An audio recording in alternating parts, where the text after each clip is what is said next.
Oferecimento Licota Moda Íntima.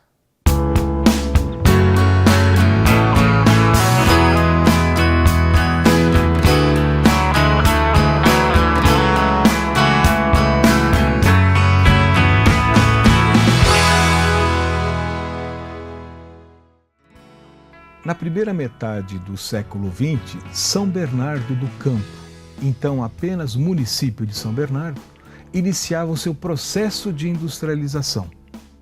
A industrialização na República Velha. E esse trabalho hoje ganha uma exposição muito bonita que pode ser vista em São Bernardo. E quem vai falar sobre ela é o nosso convidado de hoje, o Jorge Scopel Jacobini. Ele é formado em Ciências Sociais pela USP e trabalha desde 2003 na seção de Pesquisa e Documentação, Divisão de Preservação da Memória da Prefeitura de São Bernardo. Jorge, o que esse trabalho, o que essa exposição traz de novidades em relação à formação da indústria, da economia pesada de São Bernardo? O principal, diferencial dessa exposição é ela ter agregado informações que vieram dos livros de registros dos impostos sobre indústrias e profissões. E esses livros a maior parte deles estão no Museu de Santo André, tem uma parte na seção de pesquisa e documentação em São Bernardo, e eu fui até o arquivo Washington Luiz em São Paulo para procurar o livro referente ao município de São Paulo, que não tem nenhuma indicação que está se referindo à freguesia de São Bernardo, mas eu achei dentro de alguns livros lá os impostos recolhidos aqui durante a década de 1880. Aí, por exemplo, eu consegui descobrir a primeira fábrica desse período aí. Qual foi? A fábrica do Carlos Prugner, a fábrica de cerveja. Quer dizer que São Bernardo, antes de produzir móveis e automóveis, produzia cerveja. Produzia cerveja, né? Então, essa fábrica do Prugner funcionou desde 1885 até 1914. Então, através desses livros, nós conseguimos, sistematizando esse material, descobrir o início das atividades das fábricas, né, o final das atividades, a localização delas, a natureza da atividade a que elas se dedicavam e o nome do proprietário. Junto com isso, nós fizemos uso também das listas do registro do imposto predial. E também o que nos ajudou muito foi um recurso de pesquisa que hoje em dia é muito útil. Eu imagino que há 20 anos atrás era muito mais complicado fazer isso, é usar as hemerotecas digitais que estão disponíveis na internet. Então, no acervo do Estadão, da Folha de São Paulo e principalmente da Hemeroteca Nacional Brasileira, que tem o acervo de todo o século XIX, o Correio Paulistano e também o Diário Oficial. Então a gente juntou tudo isso daí, mais o que já se sabia, né, que o Vanderlei dos Santos, o João Neto Caldeira, o Atílio Pessotti tinham dito sobre isso daí.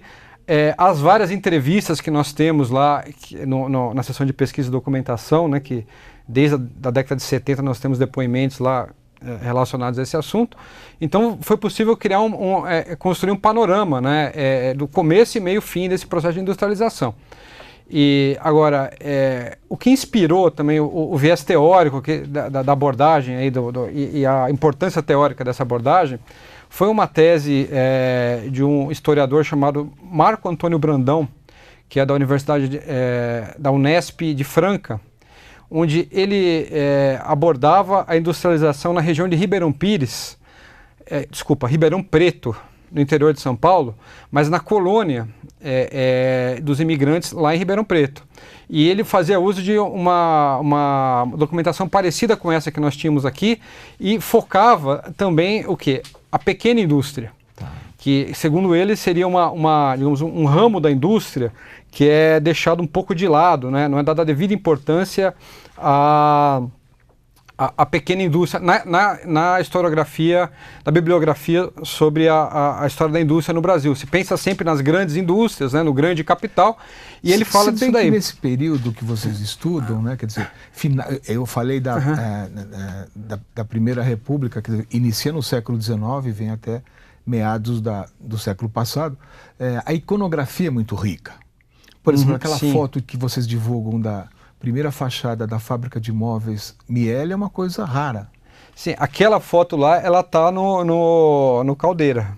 João Neto Caldeira. João Neto Caldeira, que na verdade ele fez o primeiro grande registro fotográfico, né, sistemático de toda a cidade de São Bernardo, e na verdade fez em várias cidades do ABC, né, e registrou o que existia em 1936, grande parte das indústrias tem o seu único registro ali no Caldeira, né? Certo. O João Neto Caldeira, ele escreveu um livro em 1936, lançado em 1937, Álbum de São Bernardo.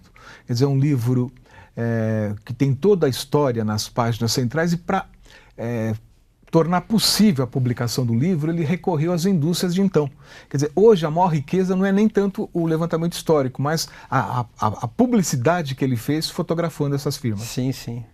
Uma das entrevistas que vocês têm é da família Zóboli, né, que fala da primeira fábrica de móveis. O Zóboli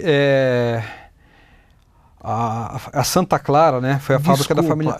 Na verdade seria o Bortolo Basso. Então, o Basso, em 1905, né, fundou a primeira fábrica de móveis de São Bernardo. Que foi o pai do Bortolo. Né? O João Basso. João Basso. Tá. O Bortolo depois ele assumiu. Isso. Quando o João morreu, o Bortolo e os seus irmãos assumiram a fábrica em 1927. Então, aí é o seguinte, né, então o que acontece? Primeiro começaram com essas fábricas de bebida, né? Depois vieram as fábricas de charuto, e no final da década existiam também as olarias, e no final da década começaram a aparecer as serrarias a vapor. Serrarias hidráulicas já existiam 8 em 1890, mas por volta de 1901 já existiam 5 serrarias a vapor. Uma delas era do João Basso. E essa serraria a vapor do João Basso é que vai dar origem à primeira fábrica de móveis dele. Agora, lembrando que o João Basso começou ainda como carpinteiro. Tá. Né? Então, porque voltando um pouco àquela história da tese, né, o viés teórico ali é mostrar também que, no caso da pequena indústria, existe essa realidade da mobilidade social. A origem social dos industriais, ela está em estratos mais humildes, né, da estrutura social. Então, no nosso caso, a gente percebeu que vieram todos, a maioria deles, do comércio e de artesãos, né, que executavam pequenos ofícios pela cidade. Então, temos o Carlos Prugner começou como ferreiro, o próprio Ítalo Setti começou como comerciante, né? Nessas listas a gente encontra, na verdade, não só nos registros de impostos a qual eu me referi, a gente encontra não só as indústrias, mas também toda a atividade comercial. Então o Ítalo Setti começou como dono de pequenos secos e molhados. Provavelmente a primeira fábrica dele, do Ítalo Setti, funcionou no mesmo local onde ele tinha o comércio. Tá. Né, que era junto com o José Dalzotto. Muito importante a indústria têxtil, né? Então, a indústria vai surgir um pouco depois. Isso, a indústria têxtil aí ela é um pouquinho diferente nesse sentido, né? Ela exige investimentos maiores, e quem investiu nela já tinha ganhado muito dinheiro com outras indústrias, que é o próprio caso do Ítalo Setti, né? Que, na verdade, ele começou com essa indústria de fábrica de bebidas em sociedade com José Dalzotto. Depois ele comprou ele abriu uma fábrica de charutos, comprou a fábrica de charutos que já existia do Ítalo Stefanini, né? E ele foi também funcionário da prefeitura. Até foi procurador. Foi procurador, e isso daí deve ter ajudado muito ele, porque o procurador recebia uma remuneração muito maior. Todas né? essas famílias continuam com descendentes na cidade. Exatamente. Inclusive o Vicente D'Angelo ajudou muito nessa pesquisa. E no caso do Carlos Prugner, eu achei o bisneto dele no Paraná. Olha só. Através da internet. E ele também me ajudou com informações. Industrialização em São Bernardo durante a República Velha. Essa exposição está montada onde?